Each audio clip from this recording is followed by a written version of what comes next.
Europe 1, 7h39. Thomas Soto.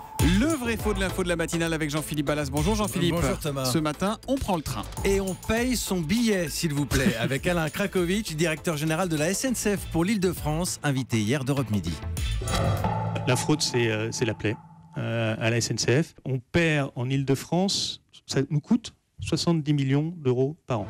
70 millions d'euros par an, le montant de la fraude à la SNCF pour la seule région Île-de-France. C'est vrai ou c'est faux ça, Jean-Philippe ? Vrai Thomas, on est même dans une fourchette qui peut aller jusqu'à 100 millions. Et le plus intéressant sans doute, c'est le profil des fraudeurs. Pas du tout des professionnels du voyage sans billet, non. Ceux qui ne payent jamais ne représentent que 3 à 5% des voyageurs. Tous les autres fraudeurs, Thomas, ce sont des occasionnels, des gens comme vous, peut-être, comme moi, en tout cas, j'ai la flemme de faire la queue au guichet, j'ai oublié mon pass Navigo, hop, je monte, je ne paye pas, je paierai peut-être demain, mais c'est sur eux que la SNCF veut maintenant se concentrer. Et qu'est-ce qui va changer concrètement alors ? Alors, il y aura des contrôles renforcés, bien sûr, et puis, la fraude très répandue en Île-de-France, c'est quand vous sortez de votre zone, zone 1, zone 2, zone 3, etc., plus vous vous éloignez de Paris, plus vous payez cher votre pass Navigo.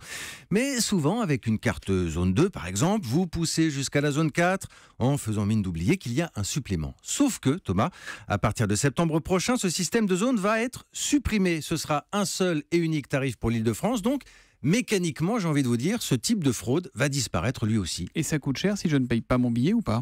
Plutôt, ça a même augmenté avec la SNCF. 50 € d'amende et pour une longue distance, vous ajoutez le prix du billet.